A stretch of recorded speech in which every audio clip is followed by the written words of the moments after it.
after Biden's inauguration, seemed to think that he could be reinstated. And we have a little audio from your interview we're going to play, and then I want to talk to you about it. By the way, when you had a release recently, you said 2024 or before. What do you mean by that? You don't really think there's a way you would get reinstated before the next election, do you? I'm not going to explain it to you, Jonathan, because you wouldn't either understand it or write it. I mean, this is incredible, and this is one of the things for all the things that you saw over the course of the Trump presidency. This one really stood out to me for the post-presidency. Mike Lindell, the MyPillow election-denying, guy, he was out saying that Trump was going to be reinstated, and he had an oddly specific date. He said August 13th. This was right before that, shortly before. And this was right before that. I figured this was like a QAnon wacky thing that was out there. But I saw this press release that he had put out, and it wasn't a press release about it. It was about something else, and then it was actually criticizing NBC. But the last lines of it were 2024 or before, and that's why I asked if he, and you can see he's like, I'm not going to explain it to you. So he's not denying it. But what I found is he was actively pursuing this.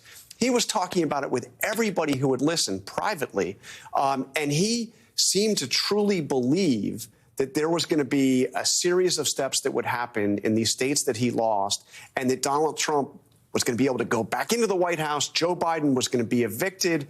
And there's a story. I mean, it's not, by the way, just 6 months.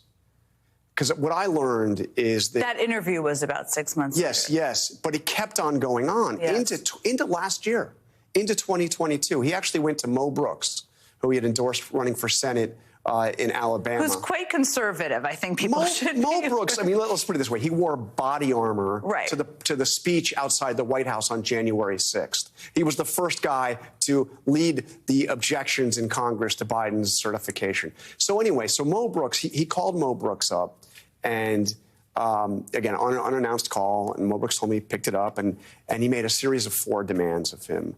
And the demands were all related to this reinstatement thing. He wanted Brooks to go out and call on Biden to be removed from the White House, call for a rerunning of the election, and for Trump to be reinstated as president. And Mo Brooks, again, in a pretty extreme Trump diehard, said, no, that's unconstitutional. I can't do it.